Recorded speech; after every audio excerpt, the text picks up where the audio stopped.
இன்றே டவுன்லோட் செய்து உங்கள் ஃபேவரட் ஷோக்களை என்ஜாய் பண்ணுங்க.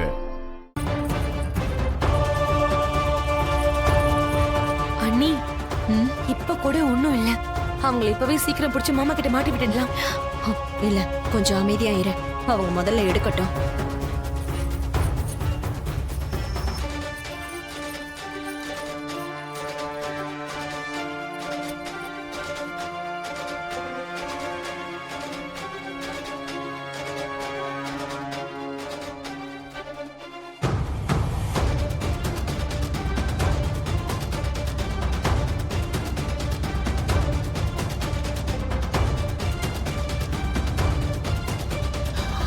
பெரியம்மா,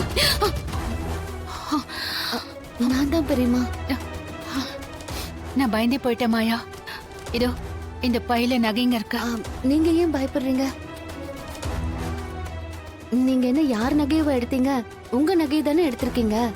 இதெல்லாம் ஒண்ணு தப்பு இல்ல.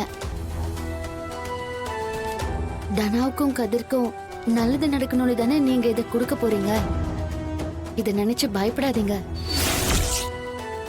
இல்ல மாயா, அவர்கிட்ட சொல்லாம இந்த மாதிரி ஒரு காரியத்தை பண்ண வேண்டியது வந்துருச்சு. அத நினைச்சாதான் கஷ்டமா இருக்கு.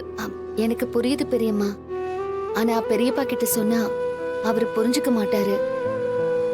அப்புறம் தனாவுக்கும் ஹெல்ப் பண்ண முடியாம போயிடும். அவரை மீறி நான் இதை செய்யணும்னு நினைக்கல. தனா வாழ்க்கை நல்லா இருக்கணும். இதை விட்ட வர வழியும் தெரியல. நிறைய பொண்ணுங்களுக்கு இதுதான் பெரியம்மா நிலைமையா இருக்கு. வீட்டுல இருக்கிற பொண்ணுங்களுக்கு தனி சேவிங்ஸ்ன்னு கிடையாது. எந்த தேவையா இருந்தாலும் ஹஸ்பண்டை எதிர்பார்த்து தான் நிக்க வேண்டியது இருக்கு. ஒரு அம்மாவா உங்க மனசு இப்போ எவ்வளவு கஷ்டப்படும்னு எனக்கு புரியுது. நீங்க பண்றதுல எந்த தப்பும் இல்ல பெரியம்மா. இந்த நகையை இப்ப பத்திரமா வைக்கணும். சரி வாங்க. பாத்தீங்களா அண்ணி, நகையை திருடினது தப்பு இல்லையோ? அவங்க செஞ்சா மட்டும் அதுக்கு ஒரு நியாயத்தை சொல்லிப்பாங்க. நம்ம மட்டும்தான் இந்த வீட்டுல கேனையா இருக்கோம். இப்ப இவங்களை பத்தி சொல்ல வேண்டாம்னு சொல்றீங்க. அப்ப என்னதான் ஐடியால இருக்கீங்க? சொல்றேன், வா.